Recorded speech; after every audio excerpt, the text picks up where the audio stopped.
दो साधु एक दिन शाम को अपने झोपड़े पर वापस लौटे। बारिश का मौसम नज़दीक ही था। आकाश में बादल घिरने लगे थे। तूफान आने की संभावना थी। हवाएं बहुत तेज चल रही थी। पहले साधु ने जैसे ही झोपड़े को देखा तो वो हैरान हो गया। हवाओं ने आधे झोपड़े को उड़ा दिया था। झोपड़े का आधा छप्पर टूटा हुआ दूर पड़ा था।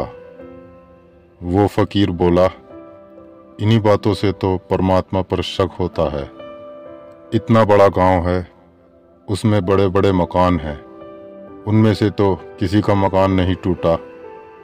गरीब साधुओं के झोपड़े को भगवान ने तोड़ दिया। इसीलिए शक पैदा हो जाता है कि भगवान है भी या नहीं। पापियों के तो बड़े मकान खड़े हो जाते हैं, और हम जो हमेशा प्रार्थना में जीवन बिता रहे हैं, हमारा तो झोपड़ा ही बिखर गया। वो साधु ये सब विचार कर ही रहा था अपने मन में।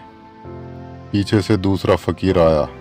उसके आते ही पहले फकीर ने कहा कि देखते हो, हमारी सारी प्रार्थनाओं का फल, हमारे सभी उपवास, हमारी पूजा का ये परिणाम मिला।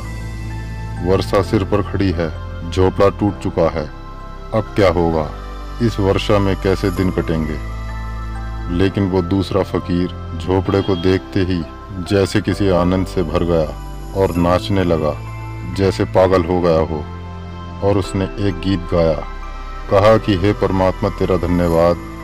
आंधियों का क्या भरोसा, पूरे झोपड़े को भी उड़ाकर ले जा सकती थी। जरूर तूने ही आधे झोपड़े को बचाया होगा। आंधियों को क्या पता कि झोपड़ा अमीर का है या गरीब का। जो भी सामने आ जाए उसे तहस नहस कर सकती हैं।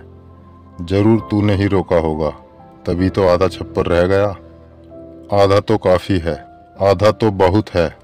वो झोपड़े के भीतर गया और उस रात एक गीत लिखा। फकीर ने उस गीत में लिखा, हमें तो पता ही नहीं था कि आधे छप्पर में इतना आनंद हो सकता है, नहीं तो हम खुद पहले ही आधा छप्पर अलग कर देते। आज रात आधे छप्पर में सोए भी रहेंगे, और जब भी आंख खुली तो आधे खुले हुए छप्पर से आकाश में चमकते सितारे और चांद को भी देखते रहेंगे। और वर्षा आएगी, आधे में सोए भी रहेंगे, और आधे में वर्षा की बूंदों का संगीत भी होता रहेगा।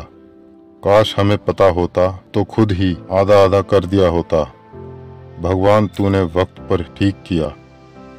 उस रात वे दोनों टूटे झोपड़े में सोए। पहला फकीर बहुत परेशान रहा, नींद नहीं ले सका, क्योंकि शिकायत मन में आ गई थी, और जो हुआ उससे वो बहुत दुखी था। वो रात भर अशांत था। दूसरा फकीर गहरी नींद सोया। उसके मन में परमात्मा के लिए धन्यवाद था, कृतज्ञता थी। वो सुबह आनंदित उठा। घटना एक ही थी, देखने वाले आदमी दो थे।